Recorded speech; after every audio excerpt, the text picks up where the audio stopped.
I've driven a lot of EVs on my channel, from Kia to Porsche to Genesis to Ford. More than ever, EVs are offering genuine competition for Tesla. The shortage of semiconductors, which has plagued the car industry and still applies, has pushed used prices through the roof, and Teslas were being resold for more than they were new. But things have changed. Tesla have cut the prices on their new cars all over the world. The price cuts are in the range of 10% to 13% in the UK, but can be as high as 20% on some US models. New UK buyers will save £5,500 on an entry-level Model 3 and £7,000 on the cheapest Model Y. More than 16,000 customers bought these best-selling models last year in the UK, and some have been angry that they have paid more. In one example of this posted on a Facebook group for Tesla owners, they said, "I just picked up the car yesterday. What should I do? Go to Tesla and give back the car? I can't believe after a few hours from picking up the car, I lost £5,000. That's a lot of money." Tesla has had similar responses from customers in China, where it announced price cuts last week. At the weekend, disgruntled owners demonstrated outside Tesla distribution centers in Shanghai and other cities, calling for compensation. Tesla has reduced prices twice in China in the last 6 months, and they are now 13% to 24% below September levels. To try and avoid similar objections in the US and Europe, Tesla said customers who had ordered but not yet received their vehicle would be charged the new lower price, which makes sense. So not only is the Tesla a lot less than before new, but used Teslas are now going to be a bargain. If you've always wanted a Tesla, now is the time to buy. Significant cuts on new car prices and bargains on used cars. But I don't think you should buy a Tesla at all, and I'm going to explain why that is in this video. First of all, this has nothing to do with Elon Musk. I don't care about what he is doing on Twitter or any of his opinions. Arguably, his outspoken opinions have had an effect on the prices of Tesla cars. People who thought he was a genius may now no longer think this, and those who considered Tesla might have been put off by his antics. But those issues don't matter to me when coming to my reasoning in this video. For me, it's about competition and innovation. When Tesla first launched, it was at the forefront of everything EV. The most range, best performance, and revolutionary. The Model S shook the car world and led Tesla to become the most valuable car company in the world, which it still is. The Model 3 went from being a car that was talked about to being seen on every street all around the world. I see more Tesla Model 3 in London than any other car. They are absolutely everywhere. The Model X was a futuristic and fantastic large SUV, and most recently the Model Y offers the experience of a Model 3 but as a small SUV.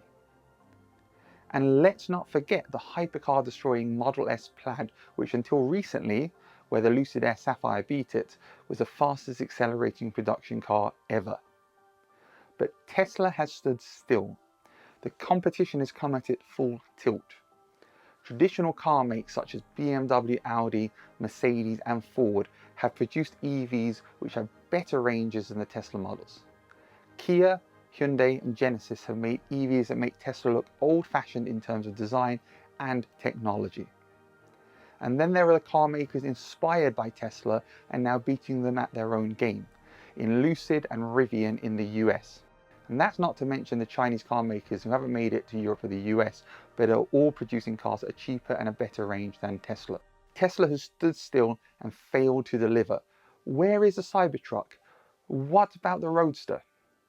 If you're in the US and want a pickup truck, you can get the amazing Rivian R1T, check out my video on that, or a Ford Lightning F-150 right now. And GM is bringing their A game as well with their new Chevrolet EV pickups and SUVs, or maybe even a Hummer EV. The high-tech interior of the Tesla models no longer lead the pack. There are bigger and better infotainment systems and displays on most other EVs. And some even offer Android Auto and Apple CarPlay too, which Tesla doesn't. Lucid offers a car with over 500 miles of range in the US. That beats even the most efficient diesels or hybrids on the market. And then let's talk Autopilot. Tesla is no longer the lead in cars that drive themselves. In fact, Tesla models are only level 2 autonomous. Newer cars are level 3 or above and can truly drive themselves, such as certain Mercedes models can in Germany on certain roads. They're level 4 autonomous. Now, I do want to give some credit here to Tesla, as they do have their full self-driving software in the US. And there are some pretty impressive videos of the cars driving themselves by themselves, but Tesla is using inferior hardware on their cars and trying to make up for it with software. And yes, it works, but it isn't the best. When other car companies with more sensors and newer technology start offering these level 3 and above self-driving features, they will then show up Tesla. If you're interested in checking out self-driving, I have a video in Phoenix, Arizona showing Google's Waymo self-driving taxis. And while we're on the subject of spending, I have a great offer with American Express below. If you sign up using my link, you can get thousands of bonus points, which you can then use to get you onto a plane, into a hotel, or even go towards buying almost anything you want. So check out my link below. There is one advantage that Tesla does have, one advantage, but maybe not for long. That is a supercharger network. Tesla has an unrivaled network of chargers that are working, reliable, fast, and you can see availability from in the car. No one else can offer that yet. In fact, the number one reason why I wouldn't buy any EV at all is that charging is a huge problem in the UK and in many other countries too, just like the US. Tesla has a reliable network, but they have started opening up to other car makers, and there are so many Teslas on the road that we're even seeing large queues at Tesla superchargers. This is only going to get worse, and eventually charging at a public place for Tesla won't be any different than any other EV. The Tesla superchargers will be full up. With non-Tesla chargers, there simply aren't enough of them, or they're broken, or we have EV drivers who don't understand the rule of 80% on a public charger, which is where you only charge a car to 80% if there are other people waiting. Pay attention, because the last 20% takes longer than the first 80% due to how batteries work. In fact, I would only buy an EV if you can charge at home. As energy prices rise, the cost of public charging is also increasing, and this means that charging an EV at a public charger is quickly approaching the cost of filling a conventional combustion engine petrol or diesel car. So what does all of this mean for Tesla? Tesla still make great cars. They still offer something for everyone, and if you can get a used car, you can get a bargain. But they aren't the best EVs anymore. You can get better on the market, and they don't lead in any way. They aren't the fastest, most efficient, or most advanced EVs you can get any longer. If you're after a bargain, then consider it, I don't blame you. But if you're looking at a new EV, then don't pick a Tesla. They haven't innovated or updated their car designs in years. The Model S is 10 years old, and other than a few minor body changes and a yoke on the plaid, it is the same car.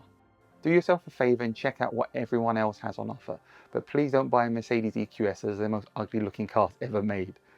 I hope you enjoyed this video. Let me know what you think in the comment down below. Thank you very much.